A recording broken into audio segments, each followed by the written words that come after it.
Sore teman-teman, hari ini hari Jumat, hari yang penuh dengan kebaikan, penuh dengan berkah, penuh dengan rahmat, dengan hidayah. Dan hari Jumat itu spesial buat diriku.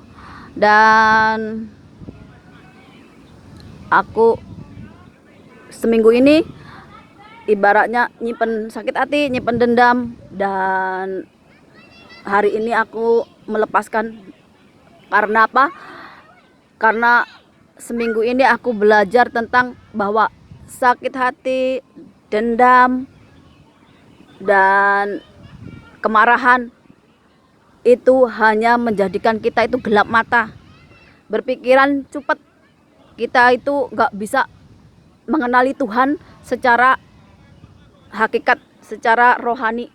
Jadi karena hati kita itu kotor, penuh dengan yang gak baik, jadi kita itu gak bisa mengenal Tuhan secara rohani.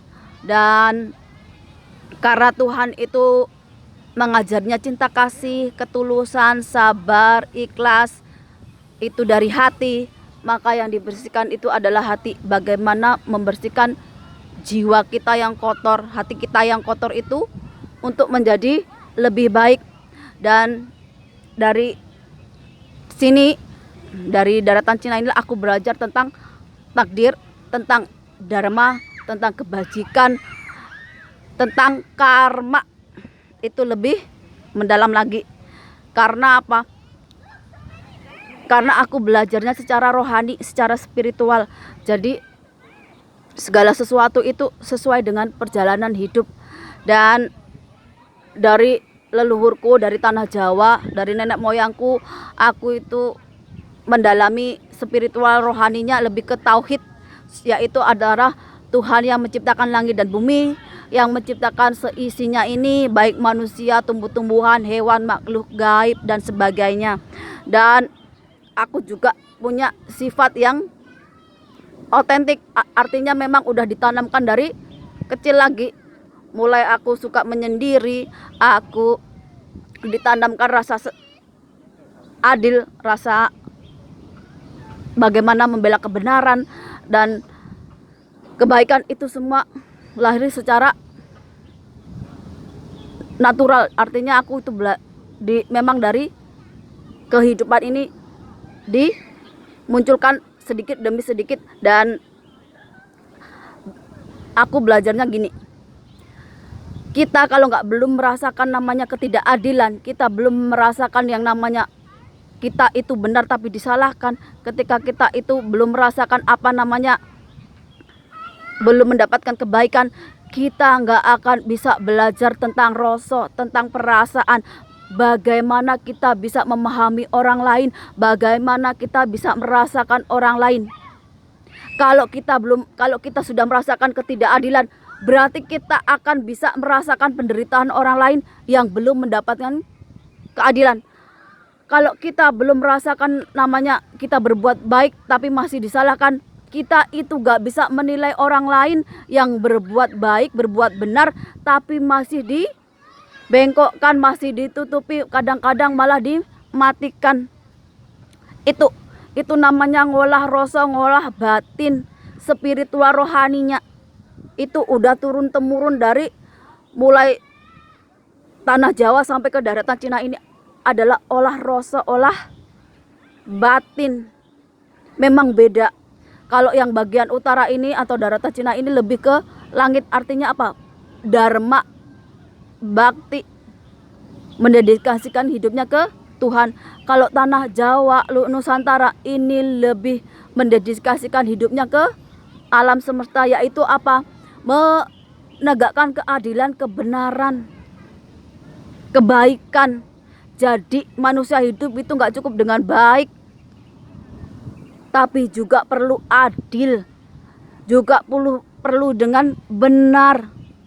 Kita belajar dari masa lalu untuk tahu 3 hal itu, agar kita ini sekarang bisa tahu, oh kesalahan kita di mana, kita betulkannya seperti apa. Jadi kalau ada orang berpikiran, kenapa aku anti Jokowi atau anti PDIP atau aku lebih suka belajar tentang masa lalu. Bagaimana rakyat-rakyat yang gak berdosa itu jadi korban dari kekuasaan politik. Bagaimana tanah Arab, tanah-tanah lainnya itu hancur karena apa? Karena obat-obatan terlarang, karena nggak punya iman, karena nggak punya keyakinan sama Tuhan. Bagaimana orang Arab itu karena kekuasaan, karena dendam, sakit hati, hancur karena peperangan. Di balik peperangan itu ada kekuasaan yang pengen apa? Pengen hartanya, pengen hasil buminya dan sebagainya. Yang kita itu perlu belajar pintar dari sekolahan, dari kemanapun kamu belajar itu beda dengan kamu belajar dari kehidupan. Karena apa? Karena kehidupan itu kamu belajar dengan alam. Alam itu di situ ada takdir, ada kekuasaan Tuhan, ada kebesaran Tuhan. Kalau kamu belajar sama Tuhan, sama alam, maka kamu akan menjadi orang-orang linuih. Kalau tanah Jawa bisa jadi seorang raja atau ratu yang adil, bijaksana. Kalau di tanah Arab ya bisa jadi nabi. Sama. Semua itu mengenal Tuhan. Dari apa? Dari kehidupannya. Dari alam ini. Sekolah dengan kita belajar dengan alam itu beda. Alam mendidiknya dengan keras, yang dikuatkan apa? Jiwanya. Kalau kepintiran, Allah itu bisa ngasih lewat cakra mahkota ini. Ilmu itu bisa datang dari mana aja, kapan aja. Ilmu 1000 tahun yang dulu itu bisa datang ke kita. Ilmu yang kita dapat di sekolah, di universitas itu belum tentu sama seperti yang kita terima ketika kita belajar sama Tuhan, sama alam. Namanya hidayah, namanya berkat dari Tuhan. Pakai kita nih, kepala cakra mahkota kita, pakai hati kita ini yang sayang, yang lebih luas daripada samudra, bisa menampung apa aja. Kalau kita itu nggak punya kekuatan dari Tuhan, 1 gila, 2 stres, depresi, bunuh diri. Itu kenapa? Sebenarnya aku lebih mengajarkan ke spiritual, rohani, jiwa. Karena kasus pembunuhan berantai itu banyak. Dan aku itu kenapa mewarisi dari leluhurku sifat yang adil, sifat yang, karena apa? Karena aku bisa memandang yang lebih ke depan lagi. Kalau nggak adil, ketidakadilan, ketidakbenaran itu bercokol di tanah Jawa, di Nusantara, itu hanya akan menjadikan rakyatnya sengsara. Keadilan itu bisa dijual belikan. Punyanya orang-orang kaya, orang-orang yang berkuasa. Rakyatnya dapat apa? Bisa-bisa tukang pemerkosa, pedofil, korupsi itu melenggang keenakan. Kalau keadilan itu gak ada. Karena apa? Karena yang dipihaki orang-orang yang berduit, orang-orang yang kaya. Makanya kenapa aku dulu sebagai pendukung Jokowi, sekarang aku beralih. Kenapa? Karena aku lebih menilai dia condong ke orang kaya, ke yang berkuasa daripada ke rakyatnya. Rakyatnya itu hanya butuh apa? Perputaran roda ekonomi di bawah. Perdagangan, perikanan, pertanian. Kecanggihan teknologi itu ada di mana-mana. Yang bisa membantu para petani, pekebun, perikanan, banyak. Tinggal pemerintahnya nggak mau. Karena apa? Karena nggak ada jalan untuk korupsi, untuk cari cuan. Kalau pemimpinnya, partainya kong kali kong sama penjahat, sama tukang korupsi, sama nggak tidak baikan, kasihan rakyatnya yang menderita. Mungkin sekarang belum terjadi. Kedepannya bagaimana? Setahun dari sekarang, ini yang akan membuat huru-hara, akan menjadi ketidakstabilan. Rakyat itu hanya apa? Kenyamanan, keamanan. Bagaimana rakyatnya aman, nyaman kalau sekarang ninja udah banyak, preman-preman udah banyak, tukang pala, rampok, begal di mana-mana. Coba orang-orang tua itu nyelengnya pakai sapi. Gimana sapinya jadi duit kalau udah di maling? Bayangin aja, setiap 5 langkah ada preman minta duit untuk supir truk. Coba bayangin, setiap 5 langkah.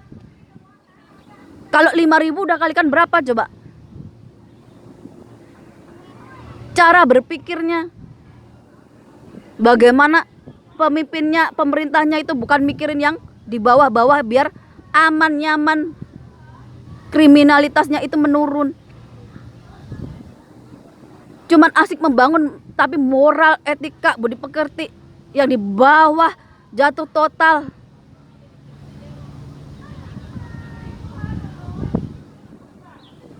Itu bedanya kalau kita belajar dengan alam, belajar dengan Tuhan. Bagaimana kita itu menjadi manusia yang benar-benar manusia, yang bisa membawa kebaikan, bisa membawa hal-hal yang positif. Gak cuman omong doang. Omong baik, kelakuannya gak baik, ya sama aja bohong.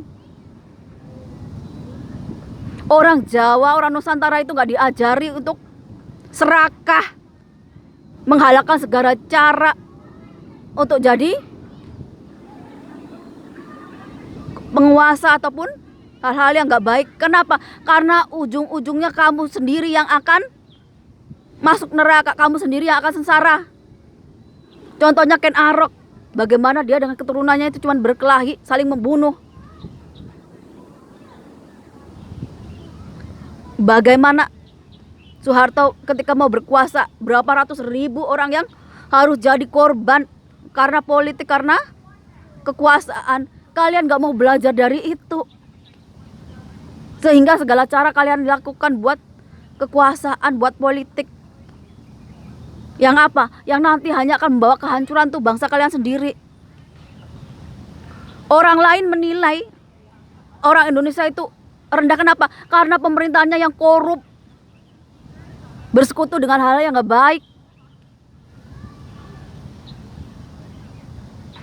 Saking terkenalnya korupsi, orang-orang yang bekerja di luar negeri ini kadang-kadang merasakan yang namanya rasis dari orang lain. Karena apa? Karena dari bangsa kita sendiri yang moral, etika, budi pekerti nya udah ambles. Ibaratnya orang Jawa lali Jawanya, orang Nusantara lali Nusantaranya.